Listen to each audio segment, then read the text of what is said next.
ஆண்டவராகிய இயேசுவின் நாமத்தினாலே இந்த விடிலை தேடி நிகழ்ச்சிக்கு உங்களை வரவேற்கிறேன். 5 வகையான சாராம்சங்களை கொண்ட சுவிசேஷம். 1, இயேசு பாவம் இல்லாமல் பிறந்தார் கன்னியின் வயிற்றிலே. 2வது, இயேசு பாவம் இல்லாமல் வாழ்ந்தார். 3வது, இயேசு நம்முடைய பாவத்திற்காக பலியானார், பரிகாரமானார். 4வது, மரித்த இயேசு உயிரோடு எழுந்தார். 5வது, எழுந்து பரமேறிய அவர் மீண்டும் நம்மை நியாயம் தீர்க்க வருவார். நாம் இதை விசுவாசித்து இந்த வசனத்தின்படி நம்முடைய வாழ்க்கையை மாற்றிக்கொள்வோமாயின் நாம் அவரோடு கூட நித்தியமாய் வாழ்வோம். இதுதான் 5 சாராம்சங்களை கொண்ட சுவிசேஷம். அப்போஸ்தலர்கள் இந்த சுவிசேஷத்தை குறித்து பிரசங்கிக்கும் பொழுது இந்த அப்போஸ்தலர்கள் முழுவதும் பார்த்தால் இந்த 5 சாராம்சங்களை சுற்றியே அவருடைய பிரசங்கம் இருப்பதை நாம் பார்க்கிறோம். அதைத்தான் நாம் இங்கே தியானித்து கொண்டிருக்கிறோம். இயேசு ஏன் மரித்தார் என்று கடந்த பல நாட்களாக நாம் தியானித்தோம். இப்பொழுது இயேசு பாவம் இல்லாமல் வாழ்ந்தார் என்பதை குறித்து தியானிக்கிறோம். அந்த பாவம் இல்லாமல் வாழ்ந்த வாழ்க்கையில் அவர் எப்படி வாழ்ந்தாரோ அதை நாம் அந்த அடிச்சுவடுகளை பின்பற்ற வேண்டும் என்பதற்காகவே இதை குறித்து நாம் தியானிக்கிறோம். ஏன் இந்த டீச்சிங் அல்லது இந்த சீரீஸ் ரொம்ப முக்கியம் சொல்வதற்கு ஆதாரமாக ஒரு வசனத்தை மாத்திரம் நம்ம தியானிக்க போகிறோம். ஒரு வேத பகுதி 1 பேதுரு 2வது அதிகாரம் 21வது வசனத்திலிருந்து சில வசனங்களை நான் உங்களுக்கு வாசிக்கிறேன். இதனை நாம் ஒரு பேஸ் டெக்ஸ்ட் அல்லது ஒரு கீ டெக்ஸ்டாக வசனமாக எடுத்துக்கொண்டு ஆதார வசனமாக எடுத்துக்கொண்டு இதிலிருந்து நாம் தியானிக்க போகிறோம். அதை நான் உங்களுக்கு வாசிக்கிறேன் பாருங்கள். இதற்காக நீங்கள் அழைக்கப்பட்டும் இருக்கிறீர்கள், ஏனெனில் கிறிஸ்துவும் உங்களுக்காக பாடுபட்டு நீங்கள் தம்முடைய அடிச்சுவடுகளை தொடர்ந்து வரும்படி உங்களுக்கு மாதிரியை பின்வைத்து போனார். அவர் பாவம் செய்யவும் இல்லை, அவருடைய வாயிலே வஞ்சனை காணப்படவும் இல்லை. அவர் வையப்படும் போது பதில் வையாமலும் பாடுபடும் போது பயமுறுத்தாமலும் நியாயமாய் தீர்ப்பு செய்கிறவருக்கு தம்மை ஒப்புவித்தார். நாம் பாவங்களுக்கு செத்து நீதிக்கு பிழைத்திருக்கும்படிக்கு அவர்தாமே தமது சரீரத்தில் நம்முடைய பாவங்களை சிலுவையின் மேல் சுமந்தார். அவருடைய தழும்புகளால் குணமானீர்கள். இந்த பகுதியில் நான் கடைசி வார்த்தையை வாசிக்கும் போது உங்களுக்கு தெரிஞ்சிருக்கும் இது நமக்கு தெரிஞ்ச வசனம் அப்படின்னு சொல்லி. ஆனால் இதில் பகுதியை வாசிச்சிருக்கும் போது உங்கள் மனசில் இது நமக்கு தெரிஞ்ச வசனம்னு தோணியிருக்குமானால் தோணிருக்கிற வாய்ப்பு ரொம்ப கம்மி. ஏன்னா இந்த பகுதியிலிருந்து பண்ணுற எல்லா பிரசங்கமும் ஒரே ஒரு காரணத்துக்காகத்தான் நம்ம பண்ணுவோம். என்ன காரணத்துக்காக பண்ணுவோம்? அவருடைய தழும்புகளால் குணமானீர்கள். இப்படி இந்த தழும்புகளால் குணமானீர்கள்னு சொன்னதுனால இந்த பகுதியில் இருந்த மற்ற முக்கியமான காரியத்தெல்லாம் விட்டுட்டோம். நமக்கு என்ன தேவை? என்ன நம்முடைய அப்ரோச் அப்படி தானே இருக்குது. நம்ம வேதத்தை படிக்கும் பொழுதும் வேதத்தை தியானிக்கும் பொழுதும், தியானிக்கிறது பொதுவாக கம்மியாயிடுச்சு, படிக்கிறதுன்னு சொல்லலாம், வாசிக்கிறதுன்னு சொல்லலாம். எதுக்காக வாசிக்கிறோம்? நமக்கு இன்னைக்கு இந்த வேதத்திலேருந்து என்ன கிடைக்கும் அப்படிங்கிறதுக்காக தான் வாசிக்கிறோமே தவிர இந்த வேதத்துக்கு நாம் என்ன கொடுக்கணும் அல்லது இது என்ன நம்மகிட்டருந்து கேட்குது, what does it demand from us, இந்த வேதம் நம்மிடமிருந்து எதிர்பார்ப்பது என்ன அப்படிங்கிறதை விட்டுட்டு நம்மளுடைய எதிர்பார்ப்பின்படி இந்த வேதம் என்ன சொல்லுகிறது, வாட் டு வி எக்ஸ்பெக்ட் அப்படிங்கிற கண்ணோட்டத்தோடய பார்த்துட்டோம். இதில் அவருடைய தழும்புகளால் குணமானீர்கள் அப்படிங்கிறது இருக்குது, நான் இல்லைன்னு சொல்ல வரல.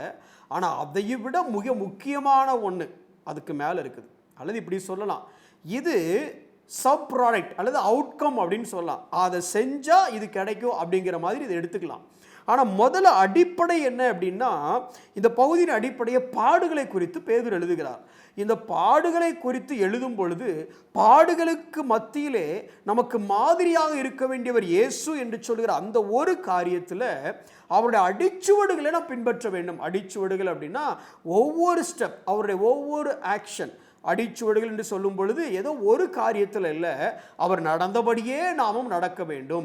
அவர் துன்பத்தின் மத்தியிலே எப்படி நடந்தார், வையப்படும் போது எப்படி நடந்தார், பழி சுமத்தப்படும் போது எப்படி நடந்தார், அவரை கோபமூட்டும்படி காரியங்கள் நடந்தபோது எப்படி நடந்தார், அவரை மறுதளித்த போது அவர் எப்படி நடந்தார், அவரை தூற்றும் போது அவர் எப்படி நடந்தார், அவரையே பிசாசின் மகனே என்று சொல்லும் பொழுது அவர் எப்படி நடந்தார், அவர் பெயல்செபூல் என்று சொல்லும் பொழுது எப்படி நடந்தார். இப்படி பல காரியங்களை இந்த சுவிசேஷத்திலையும் அதிகமாக சுவிசேஷத்திலையும் இன்னும் பல காரியங்களை நிருபத்திலிருந்து தேடி பார்த்து இயேசு எப்படி நடந்தார் அப்படின்பதை கற்றுக்கொண்டால் அதை போன்ற சூழ்நிலைகள் வழியாக நாம் போகும் பொழுது எப்படி நாம் நடக்க வேண்டும் என்பதை நாம் யாரிடமும் கேட்க வேண்டியதில்லை, அதை எளிதாக கற்றுக்கொள்ளலாம். அதைத்தான் நம்ம தொடர்ந்து இந்த பகுதியில் படிக்க போகிறோம். இயேசு எப்படி நடந்தார். இந்த வசனத்தினுடைய மிக முக்கியமான இன்னொரு பகுதி என்ன அப்படின்னா, அந்த வரியை மட்டும் நான் வாசிக்கிறேன் பாருங்களேன்.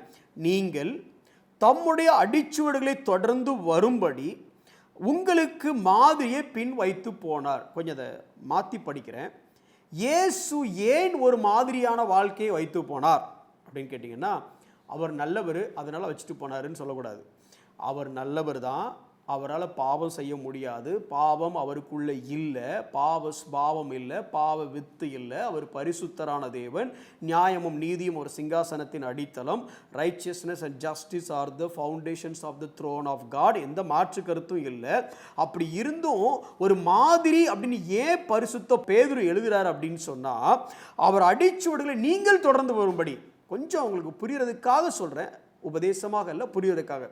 ஏன் மத்தேயு, மார்க்கு, லூக்கா, யோவான் எழுத அனுமதிக்கப்பட்டது அப்படின்னு சொன்னால், நீங்களும் நானும் அதை பார்த்து படித்து அதில் இயேசு எப்படி இருந்தாரோ அதுபடி இருப்பதற்கு.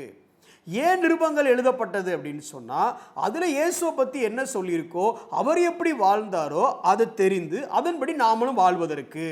வாக்குத்தத்தங்களுக்காக மட்டும் இல்லை, நமக்கு ஆறுதலாக 4 வசனத்தை படிக்கணுங்கிறதுக்காக மட்டும் இல்லை, நாம் வாழ்க்கையை மாறுவதற்காகவே வார்த்தை எழுதி கொடுக்கப்பட்டது. திருப்பி சொல்கிறேன், நம்மளுடைய வாழ்க்கை மாறுவதற்காகவே வார்த்தையானவர் வார்த்தையாக எழுதி நமக்கு கொடுத்துருக்கிறாரு. அப்போ அதை பின்பற்றி வாழ்க்கை மாறணும். இந்த வசனத்தில் ஒரு முக்கியமான கருத்து இருக்குது பாருங்களேன். இந்த மாடல், அதாவது அடிச்சுவடு அப்படின்னு வரும் பொழுது, மாடல்ங்கிறது ரொம்ப முக்கியம். மேபி நாங்கள் படிக்கும் பொழுதெல்லாம் பார்த்தீங்க அப்படின்னா, கணக்கு, அதை மேக்ஸ் எக்ஸாமில் மேக்ஸ் புத்தகத்தில் ஒன்று கொடுத்துருப்பாங்க, மாடல் சம் அப்படின்னு ஒன்று கொடுத்துருப்பாங்க. மாதிரி 1, மாதிரி 2, மாதிரி 3 அப்படின்னு சொல்லி. இந்த மாடல் சம் புரிஞ்சாதான் மற்ற சம்மை போட முடியும். இல்லைன்னா மற்ற சம்மில் ஏதாவது டவுட் வந்துச்சுன்னா நேராக அந்த மாடல் சம்மில் போயிட்டு, இந்த மாதிரி வந்தால் மாடல் என்ன பண்ணியிருக்காங்க, டீச்சர்ஸ் கூட அடிக்கடி கேட்பாங்க, நீ மாடல் போட்டு பார்த்தியா, மாதிரி கணக்கை போட்டு பார்த்தியா. இங்கே அந்த வார்த்தை, இன்னும் அந்த வார்த்தைக்கு ஒரு முக்கியமான ஒரு விளக்கம் இருக்குது பாருங்களேன். இதில் பயன்படுத்தி இருக்கிற கிரேக்க வார்த்தை என்னென்னா ஹிப்போகிராமோஸ் அப்படிங்கிற வார்த்தை. ஹிப்போகிராமோஸ், இந்த வார்த்தைக்கு என்ன அர்த்தம்னு கொஞ்சம் விளக்குறேன் பாருங்களேன். இப்போ ஒரு கஷ்டமான ஒரு டிராயிங் இருக்குது, ஒரு தடவை வரைஞ்சிட்டீங்க. இந்த வரைஞ்ச டிராயிங்கை இன்னொரு 10 காப்பி எடுக்கணும்னா என்ன பண்ணுவீங்க? அதே மாதிரி உட்காந்து வரைவீங்களா? இல்லை. என்ன பண்ணுவோம்? கார்பன் ஷீட்டு நமக்கு தெரியும்ல, ஒரு மேலே வச்சுட்டு கீழே கார்பன் ஷீட் வச்சு ஒரு 10 பேப்பர் 10 கார்பன் ஷீட் வச்சுட்டு மேலே இருக்கிறத அழுத்தி வரைஞ்சது மேலேயே அப்படி மெதுவாக அப்படி வரைஞ்சோன்னா 10 காப்பி கீழே வந்துடும். இந்த ஆக்டிவிட்டி இருக்குல்ல, இதுக்கு பேர் தான் ஹிப்போகிராமோஸ் அப்படின்னு அர்த்தம். அப்போ ஒரு டிராயிங் டீச்சர் தன்னுடைய ஸ்டூடெண்ட்டுக்காக ஒரு 10-15 காப்பி வரையணும் அப்படின்னு சொன்னால், ஏற்கனவே இருக்கிற ஒரு படத்தை அப்படி தெளிவாக மெதுவாக வரைஞ்சி கவனமாக வரைஞ்சி அந்த 10 காப்பியை எடுத்து ஸ்டூடெண்ட்டு கொடுப்பாருல்ல, அந்த ஒரு வார்த்தை தான் இந்த வார்த்தை. Leaving us as an example. இயேசுடைய வாழ்க்கையில் நடந்த ஒவ்வொரு சம்பவங்களும் நம்மளுடைய வாழ்க்கைக்கு ஒரு மாதிரியாக எழுதப்பட்டிருக்கிறது. பலமுறை இந்த மாதிரி சம்பவம் இயேசு வாழ்க்கையில் ஏன் வந்துச்சு அப்படின்னா யோசிக்கணும். நம்ம வாழ்க்கையில் வரும், நம்ம வாழ்க்கையில் வருங்கிறதுக்காக தான் வசனம் சொல்லுது, நம்மை போல பாடுபட்டு. ஏன் நாம் எக்ஸ்கியூஸ் சொல்லக்கூடாதுல்ல, அவருக்கு தெரியாது. இல்லை, அவருக்கு தெரியாதுன்னு எதுவுமே இல்லை.